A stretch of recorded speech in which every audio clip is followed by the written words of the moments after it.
Good afternoon, TYBS student. In last lecture, we already discussed about the paper 4th, BO 334, semester 3rd, spermatophyta and paleobotany. In this chapter, we already discussed about the reproduction in the pioneers, and especially the structure of the female cone, structure of male cone, structure of microsporophyll, structure of microsporangium, structure of microspores, how the wings are there, how they are found, which type of the pollination is there. Everything was discussed in last lecture. In this lecture, we are going to discuss on the female cone in the pioneers.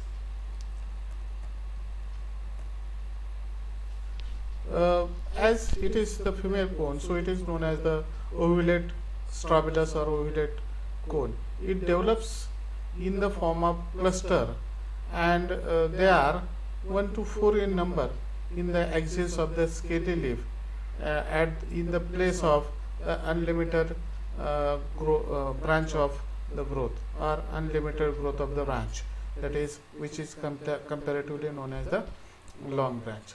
They are found in the month of February to the month of May, and the female cone is comparatively very large as compared to the male cone, because male cone is very small, but female cone is comparatively larger than the male cone.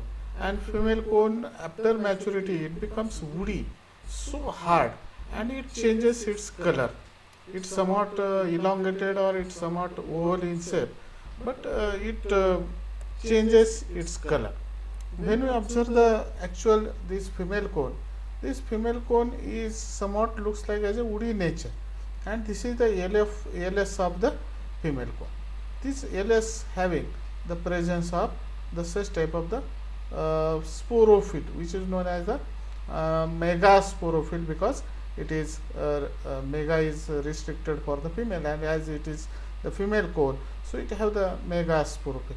These megasporophyll have the additional structure which is known as the bract, which is known as the scaly bract, which is present at the base. Then number of megasporophylls are arranged in the form of the acropetal succession. Means what? The older one, that is older megasporophyll is present at the base, and younger one is present, or younger megasporophyll is present at the apex. Means the formation of the megasporophyll is from base to the apex, so it is known as the megasporophyll. Megasporophyll is the found in the form of acropetal succession, and they are spirally arranged. They are randomly arranged on the central axis, which is present at the center, and number of such type of the structure is found there. This is the actual female cone of the pioneers. When you observe this one in the primary stage, or when it becomes, or it remains as it is without maturity, or when it is younger one, it somewhat looks like the green in color, and it have the number of such type of the sporophylls. These are the number of spirally arranged sporophyll. Note out, these are the megasporophyll, and these megasporophyll have the presence of the ovule or the megaspore. This is the cone which is totally mature, and when it mature, then it changes its color. How it looks like?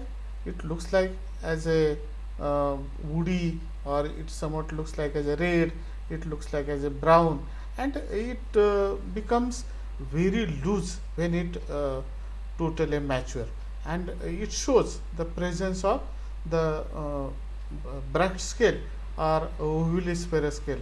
Means this large one is the ovulispera scale, and presence of that, or below to that, there are the presence of bract scale. Or when we observe this figure, this one is the ovulispera scale, and at the base there is the presence of the bract scale. So two types of the scales are there, ovulispera scale and the bract scale.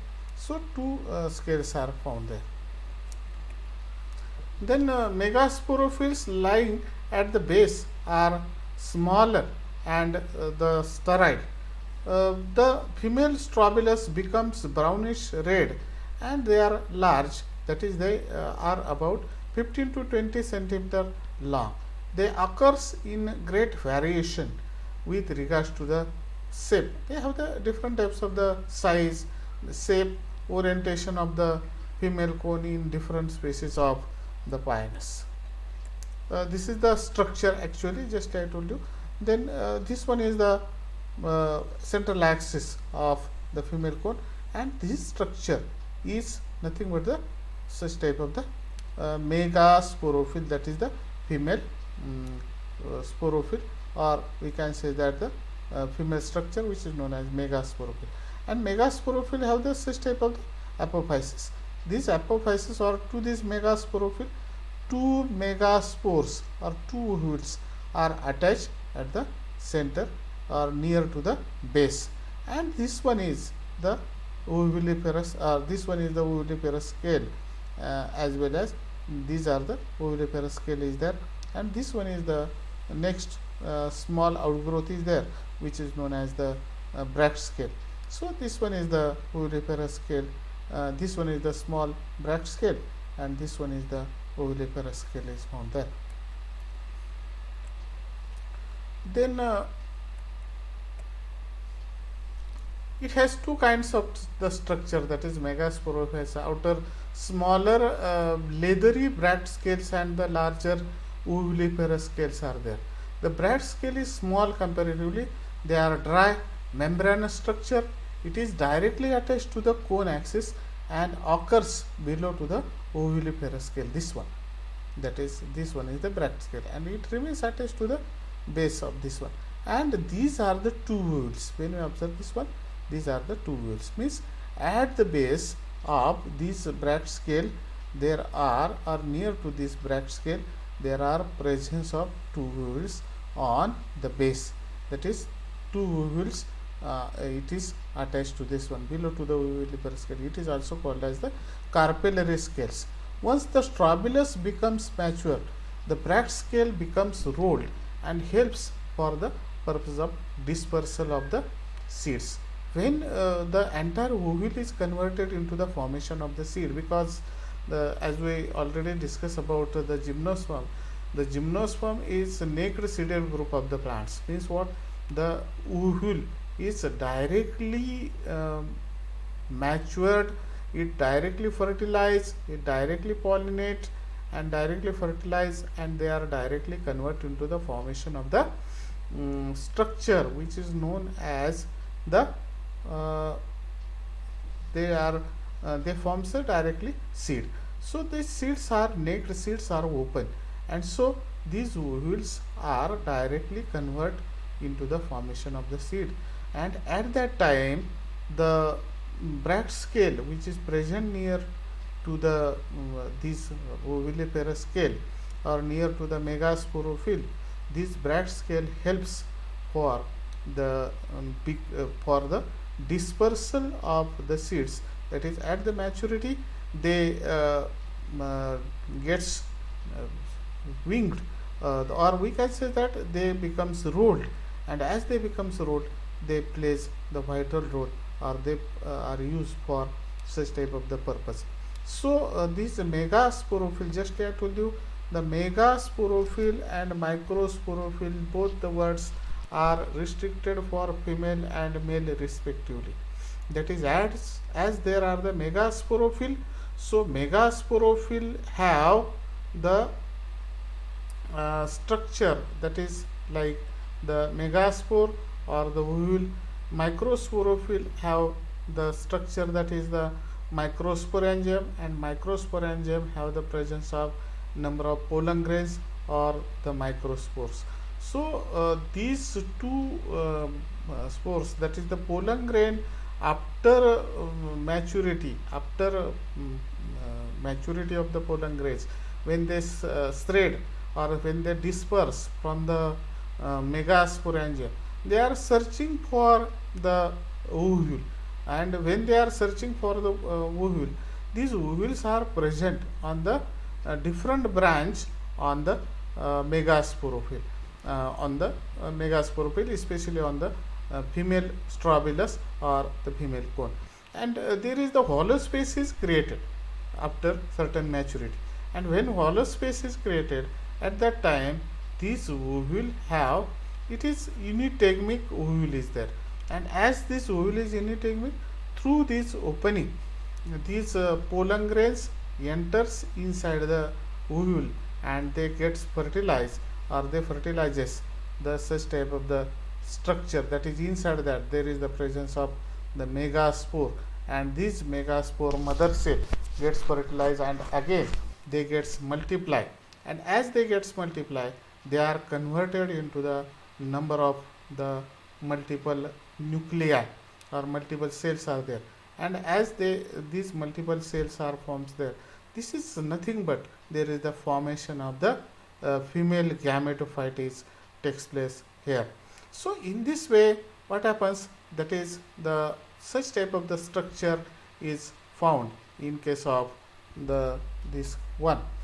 The ovuliferous scales are tough comparatively, or they are very hard, and they are brownish color, and they are present on the dorsal side of the Bragg scale, that is the Bragg's towards the dorsal side of the Bragg scale these ovuliferous scales are there.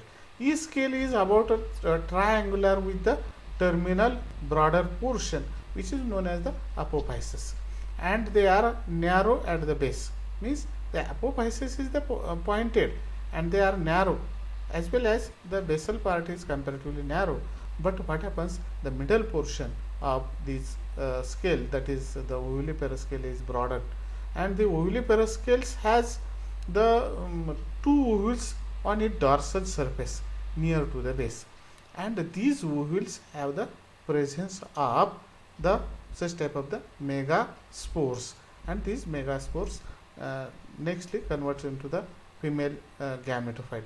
The Bragg scale becomes before pollination is bigger in size and than the ovuliferous scale.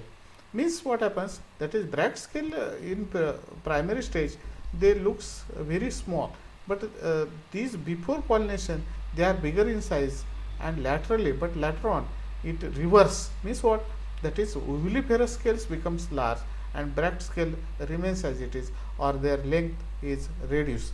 So this is the nature of this one. In adult cone, Bragg scale and ovuliferous scale gets completely fused together and cannot be distinguished from each other. That is when the pinus cone is totally matured, these Bragg scale helps for dispersal of the seed from one place to the another, that is ovule gets converted into the seed.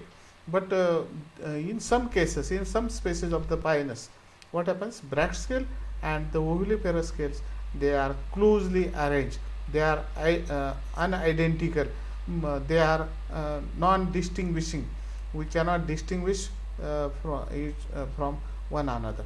So it remains as it is, and we cannot distinguish these two. So what happens, that is these are the actual structure of the female cone, actual nature of the female cone. This is sufficient for today. Thank you very much. Stay home, stay safe, have a good day.